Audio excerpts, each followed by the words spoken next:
I love, I love the, I love Patreon because it doesn't matter. I don't have to warm fucking up, and cuss. I can say whatever the fuck I want. It's not like you, honestly, guys, I'm considering just not doing YouTube anymore. I'll start doing videos naked. I'll do like chatterbaits where I'm like bent, I'm like fingering my ass. Like, what do you want me to do next? Look innocent. I'll be like, and then you guys can like tip me. I don't know. I'm not gonna do that, but I just don't like YouTube anymore. A bunch of bitches, dude. It's that, and it's like the prison shit I can't stand. Oh, fuck you, dude. I'm out. I got, I gotta talk to the big homie. I gotta go talk to like my aunt. Fuck that, dude. Fuck that. None of those guys are doing shit. I don't want to be like that. I don't know. No, no, no. This is what I'm thinking about doing. And tell me, just correct me if I'm wrong. Tell me if this is too fucked up. But I'm thinking about dragging the breakdown shit out. Because I know nobody likes that. I mean, I did on the album. I'm just double dipping. I'm getting greedy. I'm like, I'm getting like matching jogging outfits.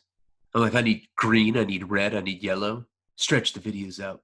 Come on, Karina. Fuck it. We'll get a convertible too. That's like where I'm at with shit. Greedy piece of shit. No.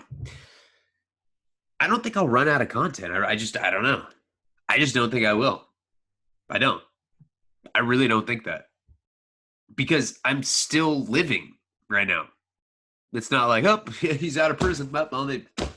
Nothing interesting ever happened again. Yeah, things slow down. I think the breakdown period's interesting, but I was living it and it's so fucking complicated. It's hard to tell people. People don't understand what I'm talking about. Florida, this period's pretty interesting. We have so much more to go. So much more. Do the Megan shit. We're right to Mike Virgin. Right after I finish my version of Mike Virgin, we'll bring her on. Fuck it, I'll show the VIP tier at least. And the sponsor tier, of course. $10 tier. I love you guys. But there has to be some incentive. There has to, And I appreciate you guys that look out for me. But yeah, I don't know. I think I'm gonna start for the sponsor tier. What really happened this year? This year was hardcore. I was doing different drugs that I didn't tell you guys about. I was like, oh man, this is some dank sativa. I was like shooting speedballs and shit. It's like I feel like I can be honest with you guys about what happened, and I think if you knew like what happened, you'd probably renew your Patreon membership. You'd be like, that guy's a fucking dirtbag. What the fuck? No, it's not like that. But I was on parole. You got to remember that. I can't like do videos and be like, can't be like, oh, hold on, guys. Let me just continue my lifestyle.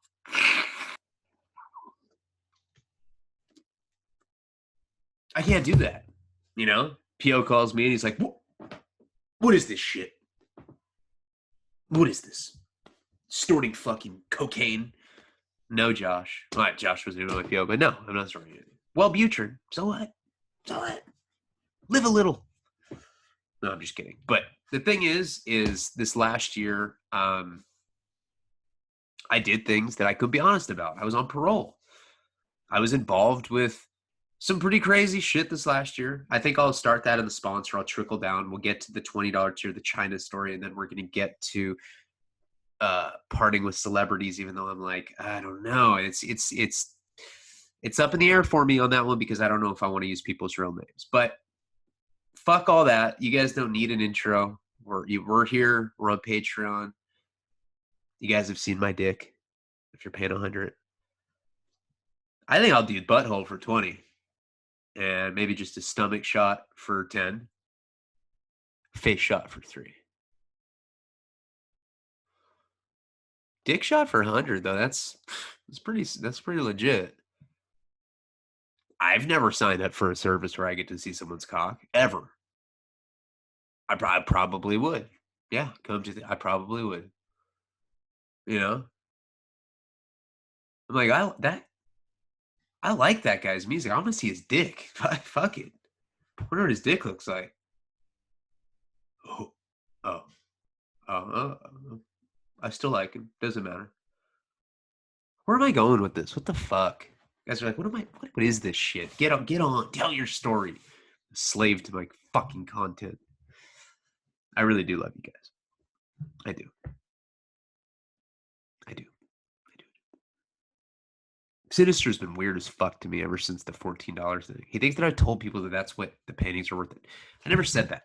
I said that that's what it cost me to ship them. That's what it cost me. It's my overhead for it is $14 because he gives them to me. Dude's a fucking baller.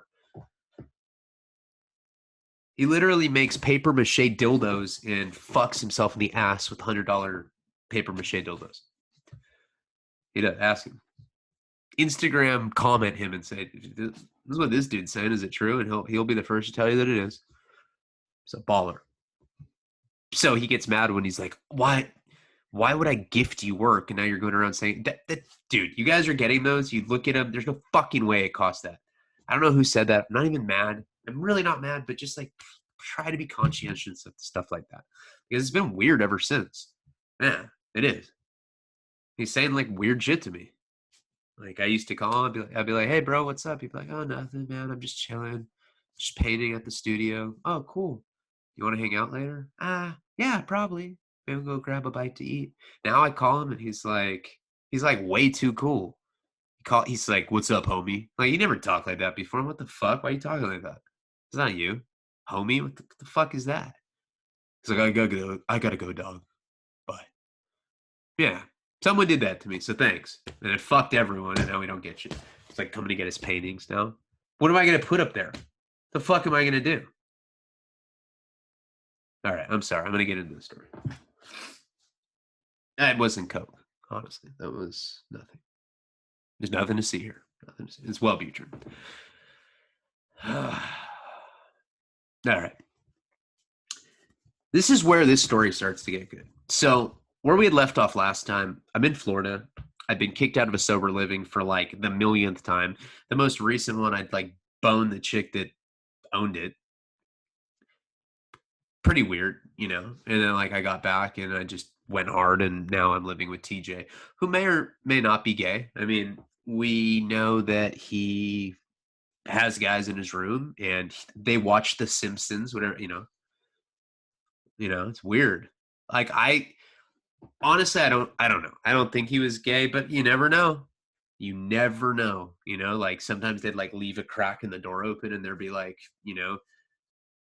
Chinese kids just in their boxers, like bouncing up and down. Not kids, but 22-year-olds playing with firecrackers. No, that's boogie nights. But yeah, he would have people over and they'd go in the room and they would watch The Simpsons. So I was not dating Kelly at the time, but I'm codependent. I am. I'll admit it. I get pussy whipped very easily. I fall in love. I'm like one of those guys. Like we kiss, I'm getting a tattoo. Straight up. I'm like, is that coming on too strong? Always am like that. I've been like that. I'm a hopeless romantic. It's not necessarily a bad thing. So when I don't have a relationship, I prefer relationships. I'm not a sport fucker. I don't really like that. Like whatever. It kind of, I don't know. It's not that I feel empty. I'm not going to be that little bitch where it's like, yeah, you know what? All the hot chicks I fucked makes me feel empty, homeboy. Not with that anymore. It's not that. It's just that, like, I'd rather be with somebody that I care about. I'd rather be with somebody that I can share my life with. Not just somebody I can butt fuck. You can butt fuck anyone. You go to a bar, like a bar that's known for meth use, you can butt fuck dudes, it doesn't even matter. Anybody that's doing meth at that bar, you can butt fuck. The first night. I don't know. I heard that. So I prefer relationships. When I'm not in them, I like I'll have like delusions that this is my relationship now. I'll be like, okay, um, her and I didn't have a romantic thing. That's not what it was. But I needed something. I needed a carrot dangling in front of me. Some, delusion, something that wasn't real. Maybe if I clean up, maybe if I get off heroin, I can be with her. She's a good listener. She's the only person that would pick up my calls anymore. Most people would be like, I'm not giving you $20, dude. My parents were like just not having it. And now I'm with this guy, TJ, who may or not be fucking people in The Simpsons. I got in a fight with Kelly. I put my entire bag of China White in the spoon. I did it. I went out. I woke up in the hospital and I was in a gown. I had a bracelet around my neck. I didn't know what had happened.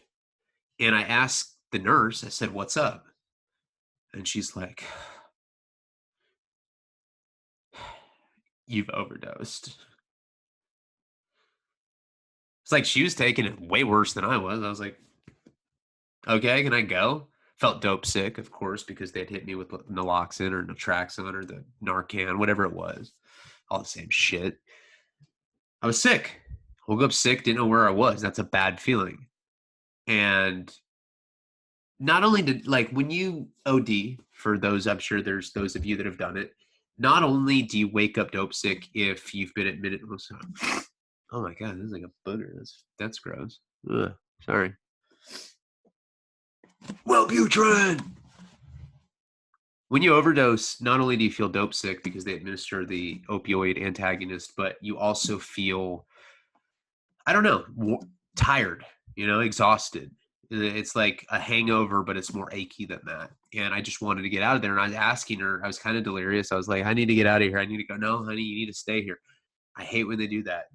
I've OD'd a bunch of, like, I don't know, 10 times, probably more than that. And they're like pushing me on the bed. You need to stay. You need to stay. And I'm just like, okay. Because I've learned throughout the years that you kind of have to play the part just to let them, just so they'll leave you alone. They leave, and I don't have a cell phone. That went down the wrong hole. Oh, that's horrible. What is this? Canadian ice glaze? What the fuck? It's like the worst water I've ever tasted in my life. Ugh. It's probably not water. I don't know what that is. I don't know. Anything on this desk is not good. Let me wipe my nose. I'm sorry. See, with Patreon people, the quality goes down because I do whatever the fuck I want. That's what you get for snorting psych pills. We'll just keep going with it. You guys don't care if I fuck with my nose. I do it on YouTube anyway. Everyone thinks I'm a fucking crackhead. There were no cell phones there. So I knew that I had to get out of there. I had to get out of there quickly. I literally had my hospital gown. I had an IV in me. He was putting saline, or, he was replenishing me with, because I was dehydrated. I just ripped it out of my arm. I took off. I'm literally wearing a gown, walking down the corridor. My ass is hanging out. It felt liberating. Just some breeze hitting my asshole. No, it didn't. I felt dope sick. I felt horrible, and I was panicking. I had to get out of there.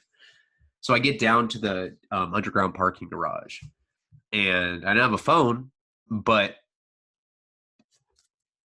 I don't know, payphone or somehow. I want to say it was a payphone. Yeah, I mean, this was like in 03, 04. They still had them back then. I want to say somehow I got on the payphone. I mean, this is so long ago. This is, 17 years ago now. Somehow I got a hold of TJ, and I told him that I was at the hospital. I said, hey, man, I'm at the hospital. I don't really know what happened last night, but I'm at the hospital, and I got to get out of here. I'm sick. He was like, you don't remember what happened? I said, no idea what happened. What happened? He's like, I'm going to come get you. I was like, all right. Now, TJ is my drug dealer. He's not my friend. You always tell your drug dealer, like, dude, tomorrow I'm kicking this shit. No more.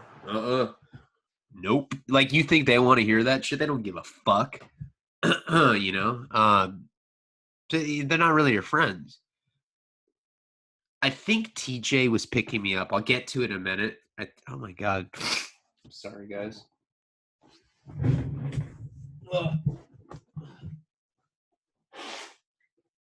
Oh. Ugh. Ugh. I just blew it, dude. You know, just had somewhere to stay tonight. You know what I'm talking about? No, sorry. Okay, let's get back to the story. So he comes and picked me up, but it's not because he's my friend. He comes and gets me, and he tells me what happened. And he said, listen, I'm still in my hospital gown, by the way. I'm in his truck. And I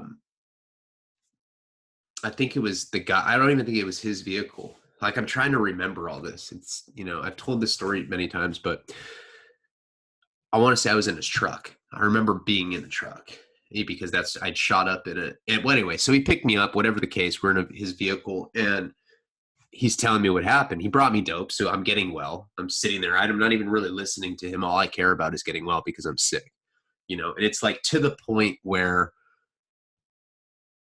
you know, I'm starting to cough a little bit, and I'm choking. I'm gagging on my own mucus because I'm dope sick. It almost wants me to puke. You know, I'm sneezing a lot because I'm dope sick. Nose is watering, eyes watering as well. There's just a bunch of snot leaking out of my nose. I have a deviated septum, so my shit leaks all day, every day, and it did back then as well. Gone surgery, and it just doesn't seem to help. Probably because I don't stop snorting shit. But he told me that he's like, you're lucky to be alive. They always say that, you know, and it's like, I was 20 years old at the time. When you're 20, you have a cloak of invincibility. You don't think that anything bad's going to happen to you. You think it's all a joke. You know, I'm 34 now, and I just lost one of my best friends. And I've lost people I cared about, but that was like the one that like really fucked me up, you know? We were really close. I mean, we talked almost every day on the phone for years and years and years. And it's horrible. But back then, people would die, but not people I knew very well. Like maybe the guy that I was at the sober living, and then somebody would say something fucked up, like, "Oh, dude, CJ, that guy was sucking cock." Yeah, really, for drugs? No, no. Well, why was he doing it? Nah. But do you even know? Why do you just keep saying that? It sounds like you don't know what you're talking. Nah, you know, shit like that. But they every time someone does, that guy was a fag for sure. How do you know this about everybody? What the fuck? You know about every gay dude that now they're dead, they're gay all of a sudden? What the fuck? What about you? How do you know? And then they just take. He's telling me that I almost died. And I'm saying, why? And he said, listen, I have a landline. He had a cell phone, he had a landline. Cell phones were not as like well, this might have been '05 because there were razor phones. I know that during this period. So maybe it was '05, '04. I don't even know. He had a landline. And he said that there's only two people that have that number: his mom and his ex-girlfriend. Nobody calls it. None of his customers, because he's a heroin dealer. Nobody called that.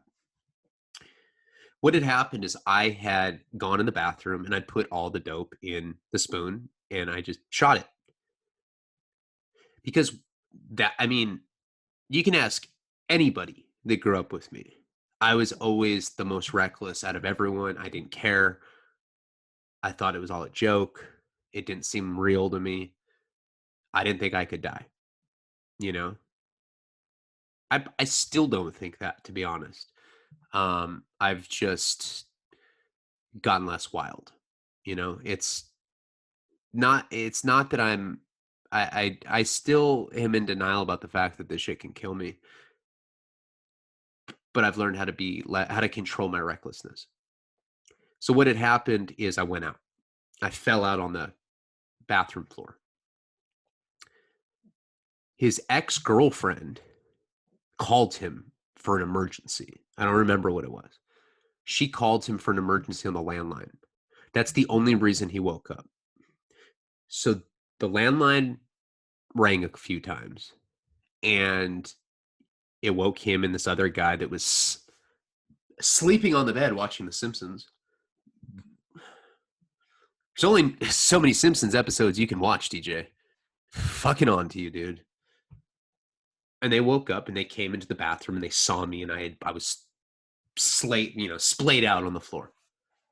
rig sticking out of my arm, bent, bleeding because the needle had snapped off in my arm. And I was out. He said that I was blue. I thought I was dead. They dragged me into the shower. They tried to resuscitate me. They stuck ice cubes in my ass. Ass stunk. Told me that part twice. And once they figured that they couldn't revive me, bring me back from these weird home remedies that I don't suggest anybody use, they took me to the hospital and they left my listless body in the lobby. Next morning I woke up. Nurse is telling me that I'm in the hospital. You've had an overdose. That one. I didn't care. Dope sick. Let me get out of here. So now we're back to where I am, and I'm in the truck and I'm shooting heroin and I get well. And TJ starts lecturing me about how I'm going to die. And he was always like that. Because I was always one of those guys that would never give a shit about sharing needles. Condoms, gross. Ew, latex, it's fucking disgusting. I'll take herpes. Fuck latex. It was always a joke, you know? It was part of my book. You know, I thought about how drug addicts deflect sensitivity with humor. That's what I would do. I'd make a joke at everything. But honestly, I really didn't care. I had compulsion issues, you know? And he starts lecturing me. You know, I would share needles. He'd be like, you're going to die that way someday. After he got me well, after he picked me up from the hospital, he starts telling me how I'm going to die. You know, he's like, you're the kind of kid that's not going to make it. You have zero regard for your own life and safety. You don't care. And I didn't. And it didn't matter. And we're on the freeway and we're headed back to West Palm Beach where he lived. I know the freeway exit because I'm living with him now. Sometimes we watch DVDs, Simpsons DVD special features, and I let him butt fuck me. I'm like, dude, writer commentary. I'll let you fuck me in the butt again. I'm sick of that commentary track, but okay. No, he never made any moves on. I don't even know if he's gay. I just say that. I always say that. I'm like, yeah, that guy was a queer. I don't know. Pretty much just prison humor, just trying to like get you guys to know how I joke. Honestly, I don't give a shit about gay people. I'm not gay. I like pussy, but you know, I don't really care what you like. It doesn't matter. And I'm not even one of the, well, don't hit on me. Don't hit on me. Hit on me. Fuck, man. You might have enough money where we can make something happen. I don't know. No one's had it yet, but like you might. You know? 1,500's a lot of money, dude. I'm just saying. PayPal's RyanLeone313@gmail.com. So he's lecturing me about how I'm going to die. And instead of getting off the freeway to go back to his house, he goes past. I'm like, where are we going? He goes, you're going back to rehab. I was like, are you serious? You're my drug dealer. How are you going to take me back to rehab right now? What are you talking about? He's like, I have all of your stuff. That's why I knew it was a truck. I have all of your stuff in the bed of the truck. You're going to go to rehab. He's like, I don't care. I'm like, I buy heroin off you, dude. What do you mean? You're not my friend. Why are you on some moral high horse now? And he's like, because I'm not going to deal with you dying at my place. And that's why he came and picked me up, and that's why he got me. Well, he knew that the only way he could get rid of me was to take me back to treatment. A treatment that I had been kicked out of multiple times. We get there. Remember, I'm still wearing my hospital gown. I'm gouged out on heroin now, and I'm like not even caring, you know how it is. You loaded, you're like, oh, whatever. All right, dude. Later, TJ. I'll be fine. I just have like a duffel bag. My ass is fucking, there's little things are flapping. My asshole is showing. And then these sliding glass doors. And I walked in, and as soon as I walk in with my duffel bag, the administration, like, you know, a bunch of people sitting in desks, look at me and they're like, oh, hell no. Nope. There's no way. I said, no way what? They're like, there's no way we're letting you back in. Look at you. Hospital gown. You look like shit. And then like another one was pointing at me, one of the administrative staff was like, every time that guy comes here, he leaves with a woman. Every single time. He's a scumbag. He's one of those. I was like, I don't know. I got dropped off here. They're like, well, you're not welcome here. Like, okay. Can I have 50 cents to make a phone call? Can I have that? So they give me some money and they're like, bye. Thing that sucks about Florida and being stranded out there is that it's so humid. It sucks.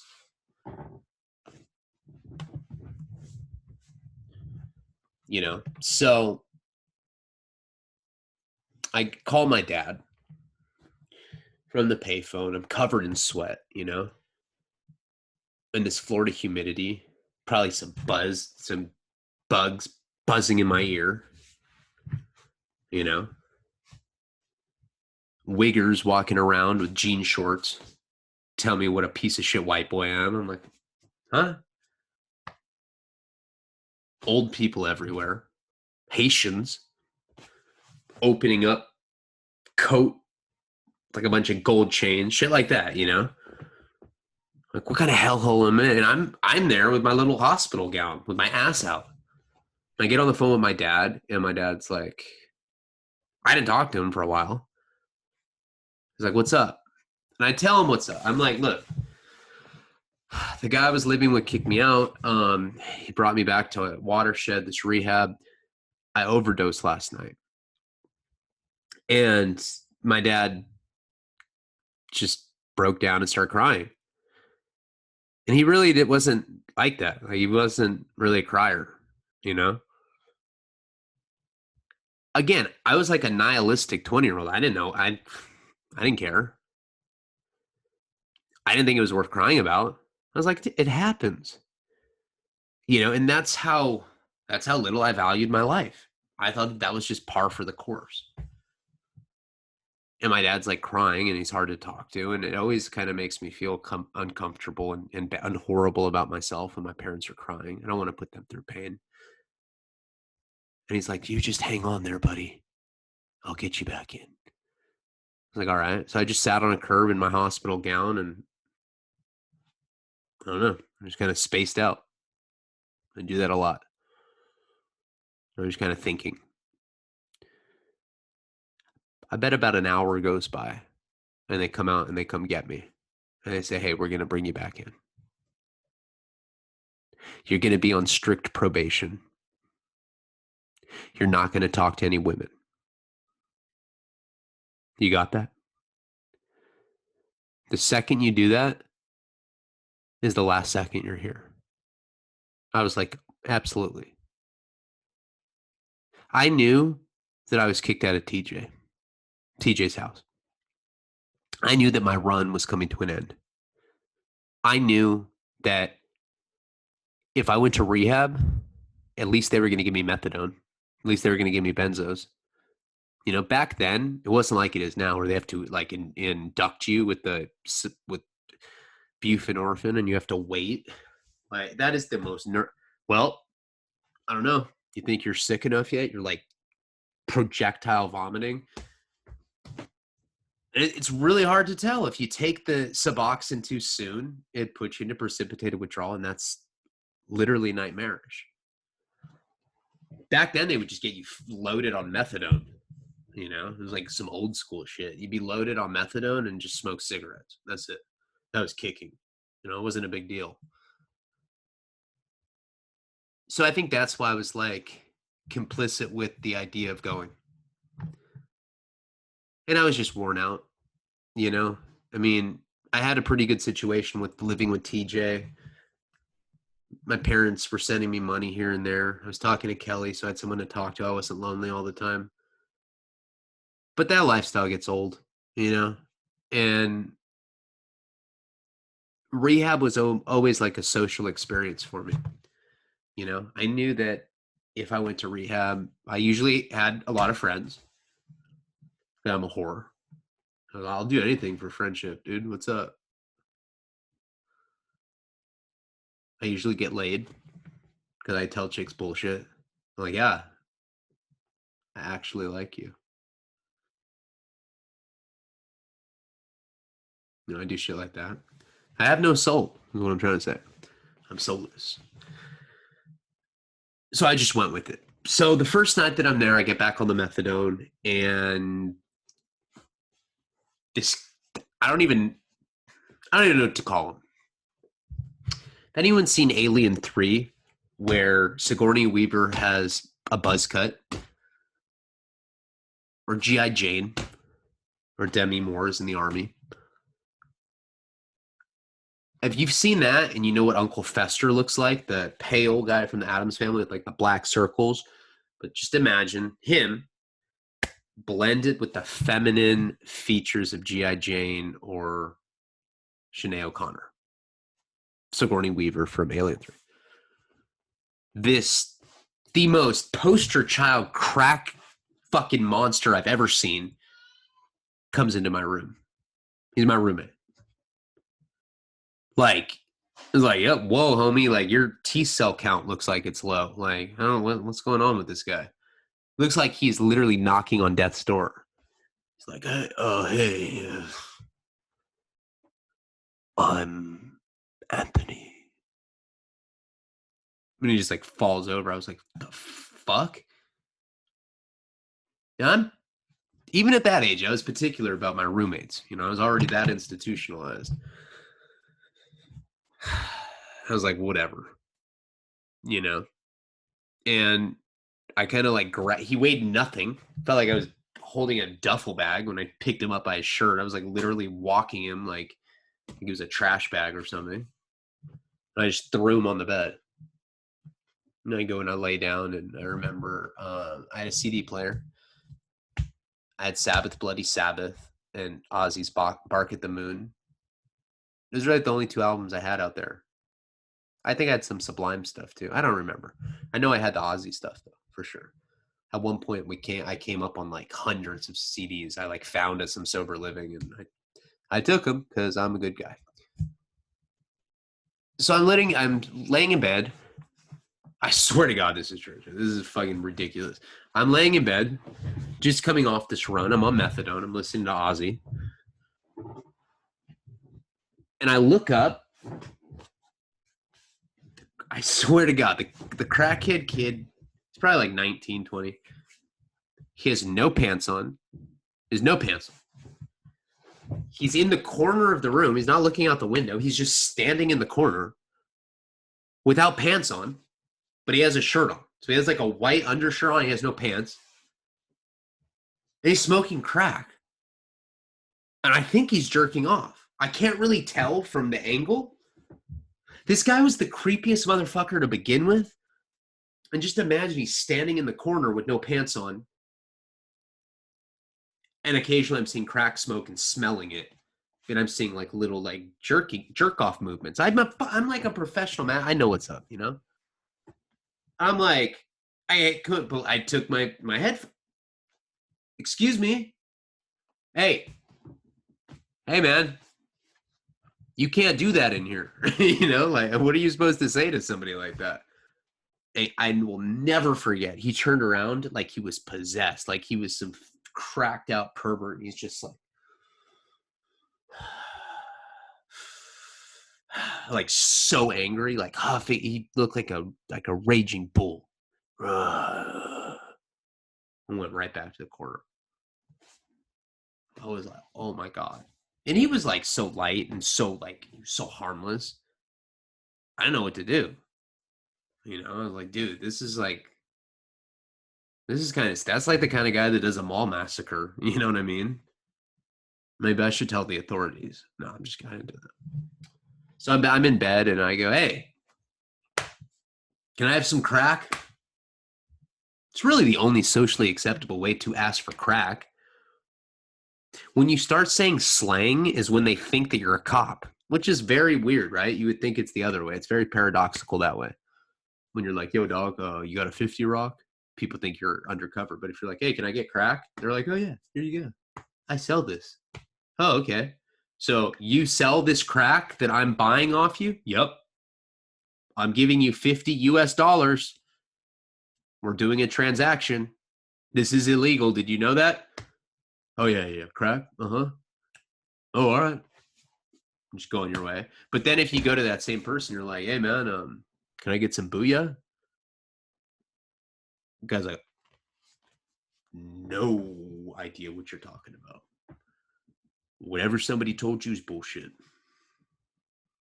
That ain't me, though. That ain't me. So I just asked him if I could smoke crack. He turns back around. I swear, this guy's like possessed or something. To this day, I don't know if he was jerking off, but he really didn't have pants on. Now, I know it sounds weird, but it's not the first time I've been in this situation where somebody's smoking crack, some guy that I don't know, and he has his pants off. It happened to me a number of times. That's the thing with crack, you know? Nobody like really cares about anything but smoking crack.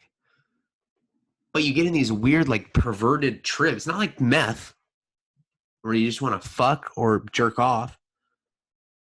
Crack is more creepy than that. It's like the kind of shit where you want to expose yourself to like a dude in the room. I mean, that's not shit that I do when I smoke crack. I've never smoked crack and been like, dude, I should take my pants off right now and I should go stand in the corner. I hope that I hope that fucking little heroin addict with acne, I hope he looks and just sees my ass. And then he just smokes crack. And they don't even like touch them. It's just in your head. So he's like, yeah. He's like biting it. I'm like, oh my God. He comes over. He's like, can I sit on your bed? I was like, dude. I'm like, how? I really hope I don't have to write that this is my first gay experience in my journal tonight. You know, he had a journal at this place. That would have been like the worst fucking journal entry. Yeah. I let a 19-year-old bald kid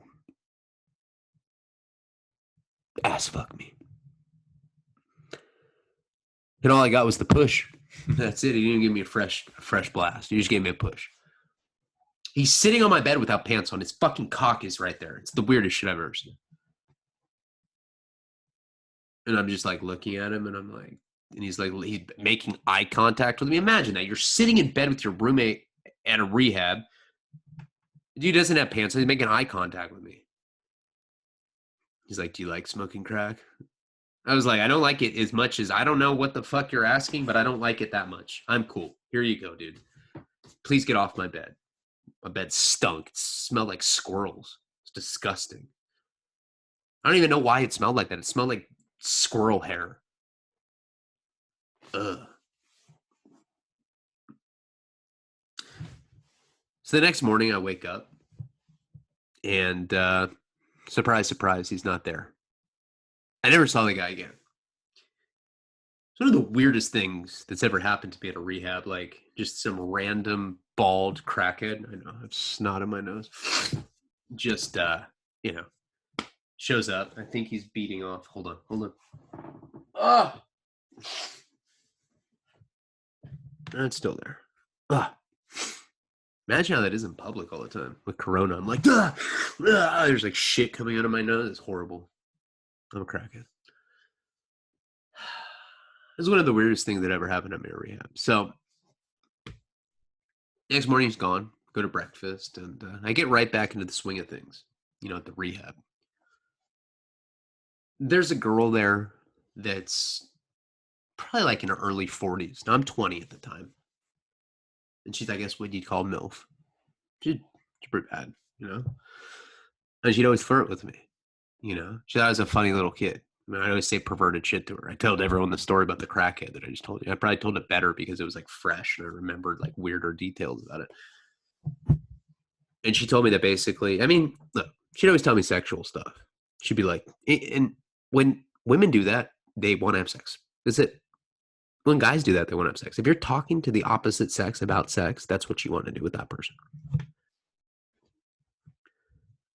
That's like not new information. I'm just saying that that's what it was. So she would be like, yeah, I'm like an alarm clock for my husband. I suck his cock every morning at 5 o'clock.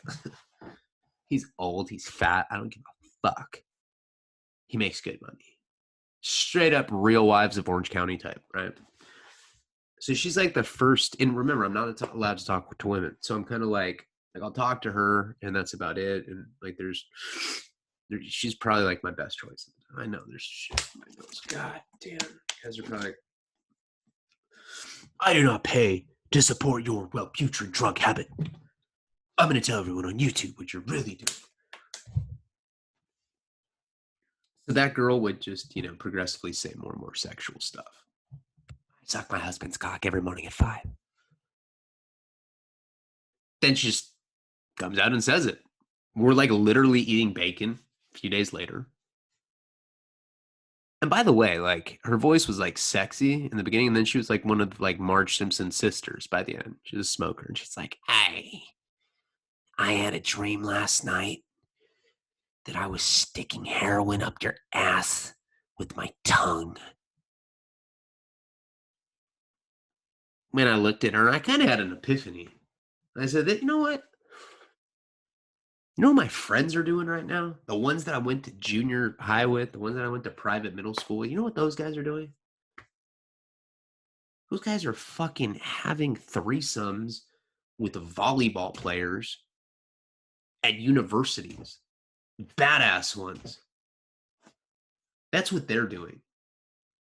I almost got raped by a fucking 19-year-old. I don't even know what to call somebody like that, without being too offensive. He was bald. He was emaciated. I don't know. I'm not going to say AIDS, but like it looked like he might have had AIDS, like full-blown AIDS. He was like, "Do you like crack?" And I think he was trying to I may joke a lot about BFing, but I think that that's what this dude was all about. I'm pretty sure. And then I got this chick. I had a dream that I was shoving heroin up your ass with the tip of my tongue. I'm like, damn, does that work on all the dudes? Because you're spitting it, babe. That's some good game. Makes me want to do stuff. And like, it was the kind of thing where like I'd have to talk to her low key, so the staff didn't know what we were doing. I end up,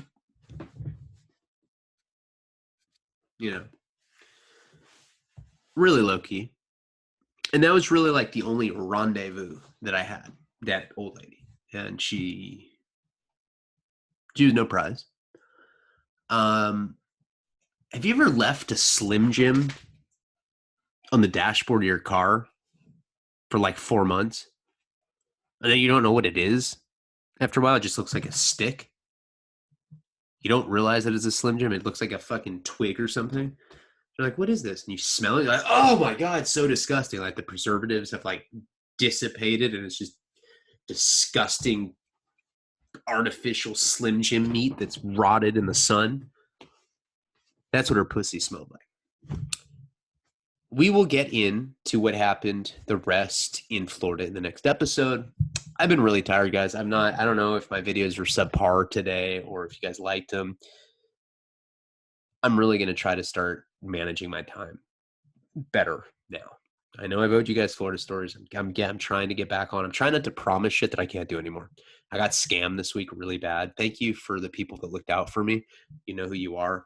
I don't want to single anyone out. I don't want to forget anybody, but people definitely had my back on that particular situation. So therefore, I feel like I need to provide what you guys want back.